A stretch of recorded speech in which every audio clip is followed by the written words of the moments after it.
Hello, guys, and we're just watching the area,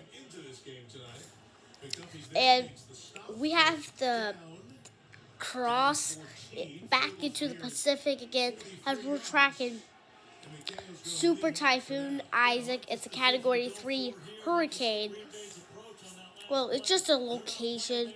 It has a different storm name because of the location, but it is a Category 3 hurricane. It is a Category 3 hurricane with winds near 115 miles an hour. It's barely keeping the super tag in it. I need.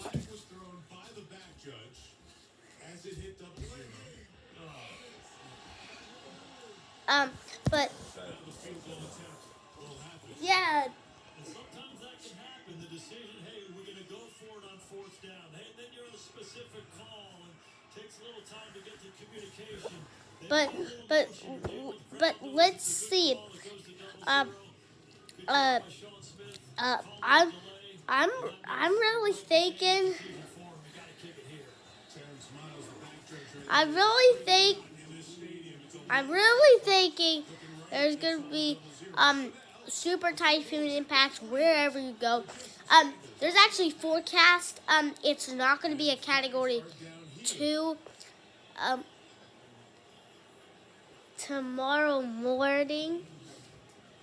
It's not gonna be a Category 2 tomorrow morning. But there's gonna be a lot of stuff that will be going on with, like, it's due the eye wall replacement cycle right now, and there's a lot of time for it to do the eye wall replacement cycle.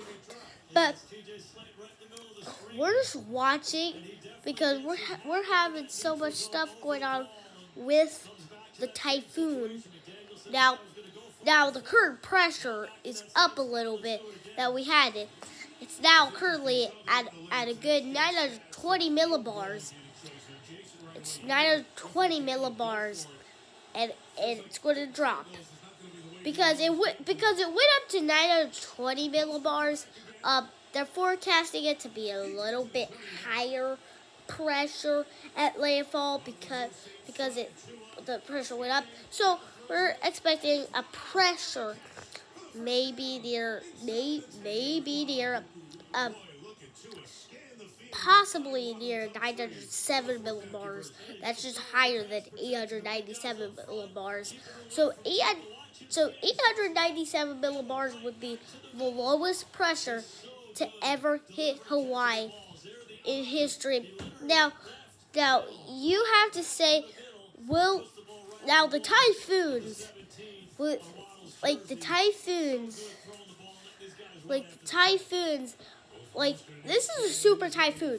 So we're a Category 3 hurricane for our understandings.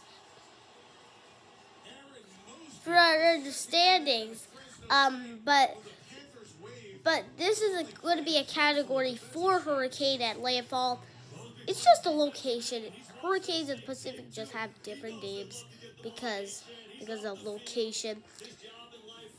But it's still going to be a Category 4 hurricane or a Category 4 typhoon, whatever you call it. But Category 4 typhoon, Category 4 hurricane.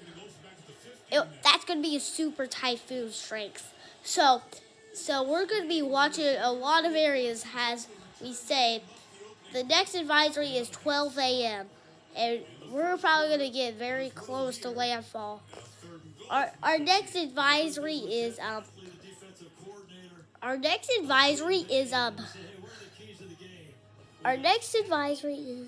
me see, 12 a.m. and the hurricane does not make landfall until like a good 9 a.m.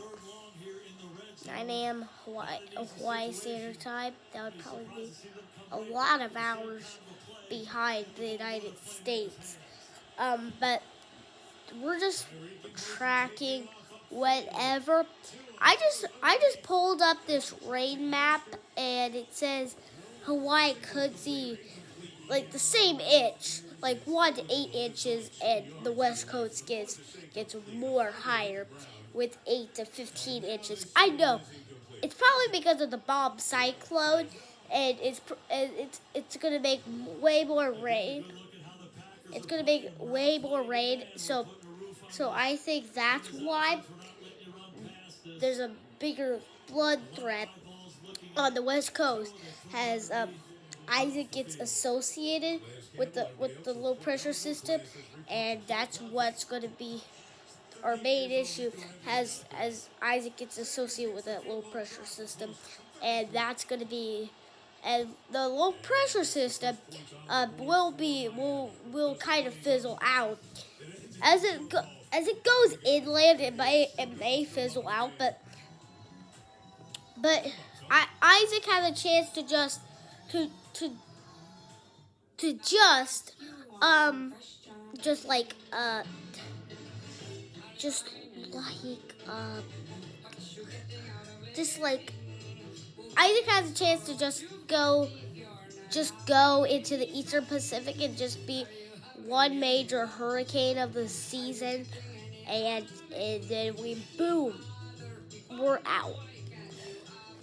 It does. But it's going to be surprising because if Isaac gets associated with it, it'll be named Hurricane Nick in the Eastern Pacific, and then has the storm. Isaac has a very good chance of to just have one major hurricane chance in the Eastern Pacific, and then as it goes inland, it's just gonna fizzle out, and then that's gonna be our issue. That's gonna be the issue for the tropical cyclone. The tropical cyclone will fizzle out. Has it, the low will fizzle out as it goes overland, and we'll continue with our updates. And we hope Hawaii will not get hit as hard like last year with Mackie.